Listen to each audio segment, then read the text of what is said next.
Oui, depuis que j'ai vu ce film, c'est un peu ma nouvelle musique du moment. Je vous mets le lien en description. Salut les cinéphiles de l'extrême et bienvenue pour cette nouvelle critique à l'arrache où je vais vous parler du film Harpoon. Harpoon qui est une exclusivité Shadows en France, voilà encore une exclusivité Shadows. Le mois dernier je vous avais parlé de Depraved, et bien cette fois-ci c'est Harpoon.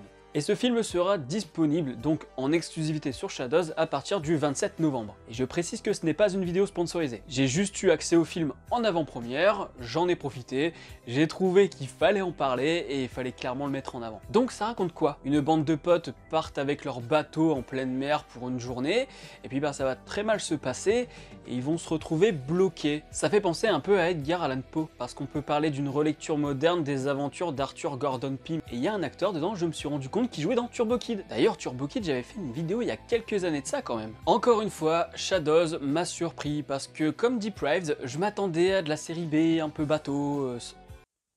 Je viens de me rendre compte du jeu de mots, un film un peu sans intérêt qu'on a déjà vu un petit peu partout, et puis finalement, comme Depraved, j'ai été agréablement surpris, parce que il y a de la mise en scène, le scénario il est plutôt bien foutu, les personnages ne sont pas limités qu'à leur archétype, c'est-à-dire qu'au début du film, on te présente les personnages comme oui lui c'est le névrosé, elle c'est un peu la biatch de service, et lui c'est le friqué colérique. Voilà. Ils sont un peu vendus comme ça, et plus t'avances, plus tu te dis « Ah, ils ont un peu plus d'aspérité », sauf Richard Parker. Pour Richard, on reste clairement sur le blindé de thunes qui pète des câbles. Oui, Richard Parker, Edgar Allan Poe. Et Richard Parker, c'est aussi la mignonnette, parce qu'il faut savoir que le bouquin de Edgar Allan Poe, il était un petit peu prémonitoire, on va dire, parce que quelques années plus tard, je ne sais plus exactement le nombre d'années, mais on s'est retrouvé avec un bateau, dans la vraie vie, là je dis, c'est-à-dire que l'histoire de Edgar Allan Poe, c'est des naufragés, et puis il tire à courte paille pour savoir qui va se faire bouffer, de son plein gré pour pouvoir sauver les autres, et c'est du tirage au sort. Et en fait, plus tard, il s'est avéré que on s'est retrouvé avec des gens qui étaient naufragés et qui étaient à bord de la mignonnette, et un certain Richard Parker, a été offert en guise de repas. Après, on sait que c'est un sataniste, il a pactisé avec le diable, Edgar Allan Poe. Donc les personnages, je trouve qu'ils sont intéressants parce qu'il y a une évolution, et puis comme ils ont des caractères assez différents, je trouve que les relations fonctionnent très bien, et que c'est assez harmonieux finalement, et ça permet vraiment d'avoir des dialogues plutôt intéressants, sur des histoires de cul, sur la vie de tous les jours, sur leur avenir finalement, comment ils vont sortir de là, et tu vois bien qu'il y en a un qui au fur et à mesure, on se dit il est pas exactement comme je le pensais. Et c'est vrai que je repense à Richard, et Richard finalement, il est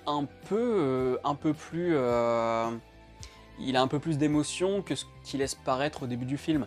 Donc même là, quand je disais que Richard ne bougeait pas, finalement en fait oui, en réfléchissant, il y a une petite évolution. Alors elle est pas flagrante, la preuve c'est qu'au début j'y pensais même plus, mais oui, les personnages ne sont pas juste limités à leur archétype, et ça c'est cool. Surtout dans ce genre de huis clos, t'as vite fait de tourner en rond. Mais là pas du tout, parce que l'écriture est plutôt intéressante sur les personnages, mais aussi sur le déroulement des événements. Il se passe des choses, tu te dis waouh, autant t'as de l'humour parfois, vraiment. Au début c'est très ouais, c'est fun et tout, et au fur et à mesure tu commences à basculer de plus en plus dans l'horreur en fait, et dans le tragique, parce que c'est pas de l'horreur genre trash, c'est vraiment viscéral, c'est-à-dire que t'as la boule au ventre et tout, t'es vraiment pas bien, et en même temps t'as des petits trucs assez ironiques, t'as un peu de cynisme qui fait que toi avec ton regard de spectateur, tu vis ça d'un point de vue extérieur, mais c'est pas pour autant que ce point de vue extérieur ne va pas être contrebalancé par des moments où tu vas te sentir à la place des personnages et que tu vas te dire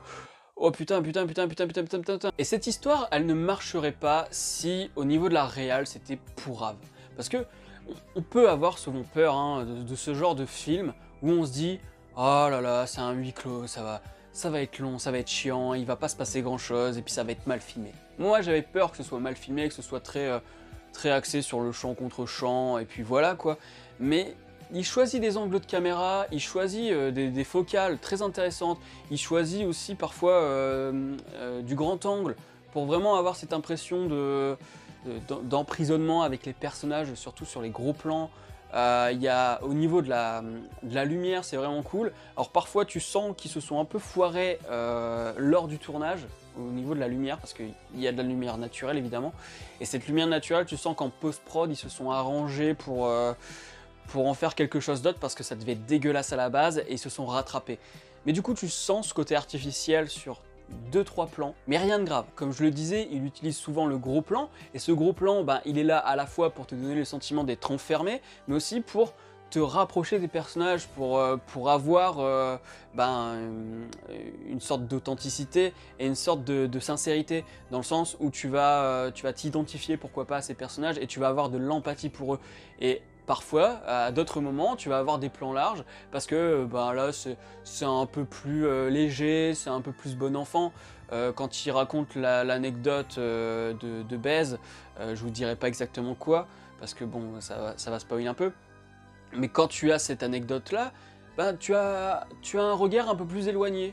Parce que là, ben, le réalisateur s'est dit que c'était le moment justement de prendre ça avec du recul, de prendre ça à la rigolade. Alors que si tu avais choisi des gros plans, ça aurait été beaucoup plus anxiogène en fait. Alors qu'on est déjà dans un système anxiogène à partir du moment où on est bloqué sur un bateau. Donc au niveau de l'échelle de plan, je trouve qu'ils savent très bien gérer l'alternance en fait entre les différentes échelles de plan. Et au-delà d'avoir ce sentiment d'empathie, ça peut créer aussi de la narration intéressante qui va permettre au montage. Genre à un moment il y a un chuchotement, le chuchotement il est fait avec un gros plan, là où n'importe quel pecno aurait fait...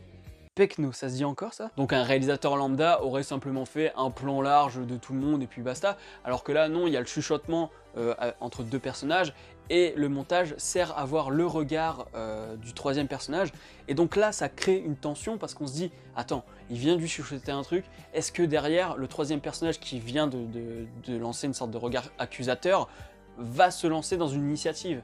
Est-ce qu'il va se passer quelque chose? Donc le montage permet aussi ça. Le montage permet de scinder les différentes équipes, dans le sens où c'est un peu chacun pour soi à certains moments, et à d'autres moments il y a de la solidarité, et parfois ben, tu sens vraiment que c'est là pour ça quoi.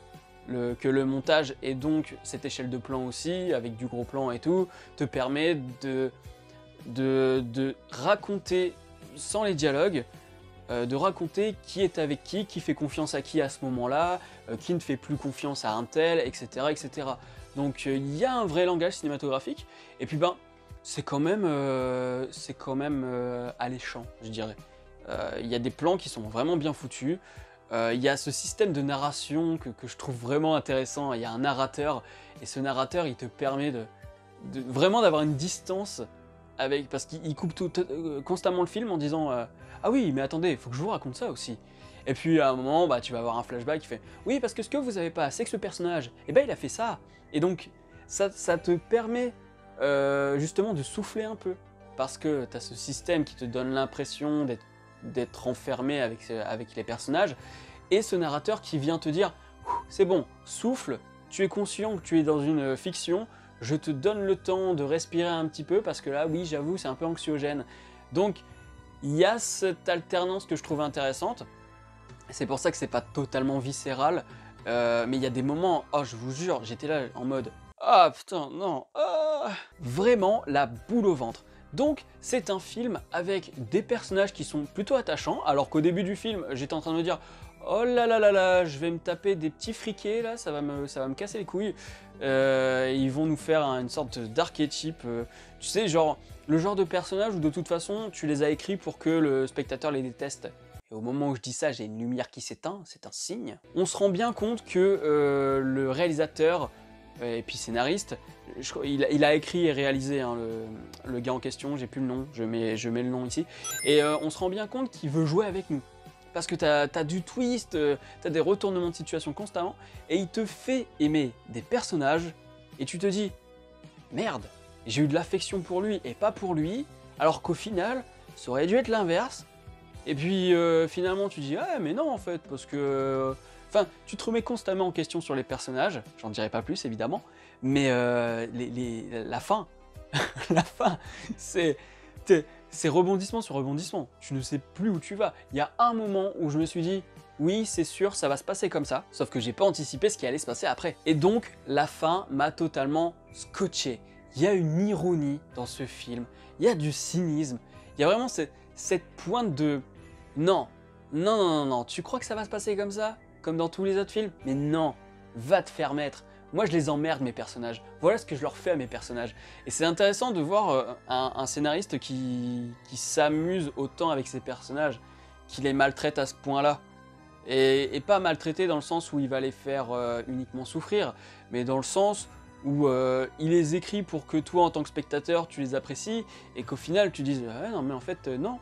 C'est des connards des personnages en fait. Donc si j'ai une note à lui donner sur Captain Watch, ce sera très bon. Très bon parce que comme je le dis, les personnages étaient vraiment sympas. Le scénario pour un huis clos, ben, je trouve qu'il est très attractif. Le film dure 1h22 donc ça va encore, hein, c'est idéal. Franchement pour ce genre de film, 1h20 c'est idéal. Et j'ai découvert une musique, du coup je suis en kiff, là c'est point bonus direct. Et puis ben, la réal, elle est pas feignante du tout. C'est pas juste, ils se sont pas juste dit, ah bah sous prétexte que c'est un huis clos machin, on va juste faire le minimum syndical. Non non non, ça se permet vraiment des trucs cool. Et donc ouais, sur la réal, sur l'écriture, je peux quand même lui reprocher peut-être que parfois j'ai senti les choses venir, où il manquait un petit peu de folie supplémentaire. Et peut-être de plans un peu plus viscéraux, qui me mettent beaucoup plus mal à l'aise. En tout cas, Harpoon, c'est un très bon dosage entre humour et thriller, entre compassion pour les personnages et mise en retrait du spectateur. On joue toujours sur deux tableaux, et je trouve que c'est super bien amené. Voilà, que ce soit dans la mise en scène ou dans l'écriture, bah c'est nickel. Il y a des petites choses que je peux reprocher par-ci par-là, mais globalement, bah ouais. Ça, c'est un film que je peux proposer et que je peux dire, ok, en 2019, en termes de thriller, en termes d'horreur, en termes de huis clos, il y a eu Harpoon. Regardez Harpoon. Merci Shadows encore pour votre flair. Je t'invite à me rejoindre sur Captain Watch. Dessus, tu pourras voir mes notes, ce que j'ai envie de voir, tu peux me lancer des défis et voir mes pitchs de films et séries.